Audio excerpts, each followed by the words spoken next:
Marc Lavoine est supposé en vouloir à Laetitia Hallyday, qui aurait humilié son fils Milo, persona non grata dans sa sublime résidence à Saint-Barth. La ravissante blonde, en isolement forcé à Lourdes, est censée être remontée contre la décision inattendue Sarah Poniatowski de se rapprocher de Laura Smet et David Hallyday dans le cadre de la guerre de succession. Le jeune homme avait été convié 2 ans de suite, mais l'été dernier, il aurait été snobé.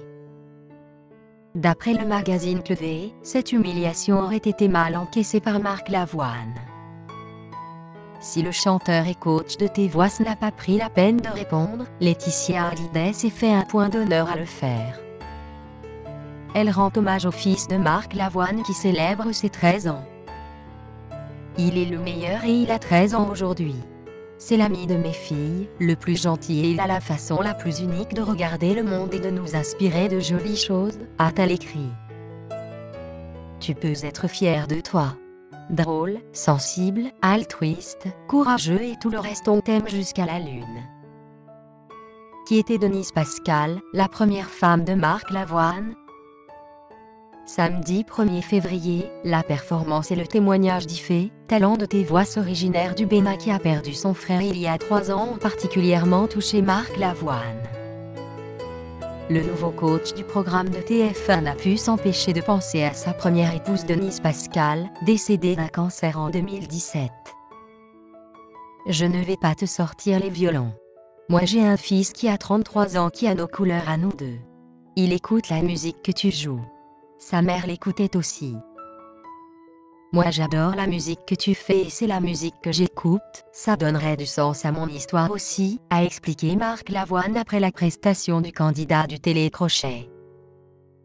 En décembre 2017, il était marqué par la mort à San Francisco de la top modèle qu'il avait rencontrée par hasard au début des années 80 lors d'un casting pour une série.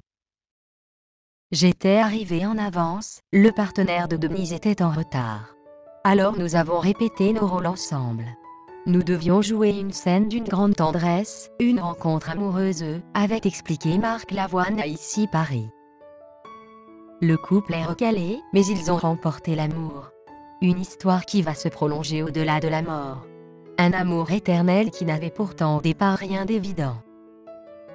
Nous nous sommes consolés en allant prendre le thé chez une amie comédienne, nous sommes tombés amoureux par accident, comme nous avons eu un enfant par accident, avait raconté dans Psychologie Magazine le chanteur qui lui dira oui en 1982. Ils n'avaient pas attendu la mort pour se séparer puisqu'ils avaient divorcé à la fin des années 80. Mais la complicité avait duré, car ils avaient toujours une admiration mutuelle et surtout un enfant en commun, Simon, l'aîné de Marc Lavoine. Avec son garçon, il était allé à son chevet. Un fils inconsolable. Je me débrouille avec ma solitude, j'ai eu ma mère morte devant mes yeux, la maman de mon premier enfant Simon nous a quittés et ça laisse des marques, comme les tableaux qu'on décroche des murs. Mon fils souffre et il est seul, même si je lui tiens l'épaule. Je pense que cela parle à tout le monde, avait-il expliqué à Téléstar quelques mois après cette tragique disparition.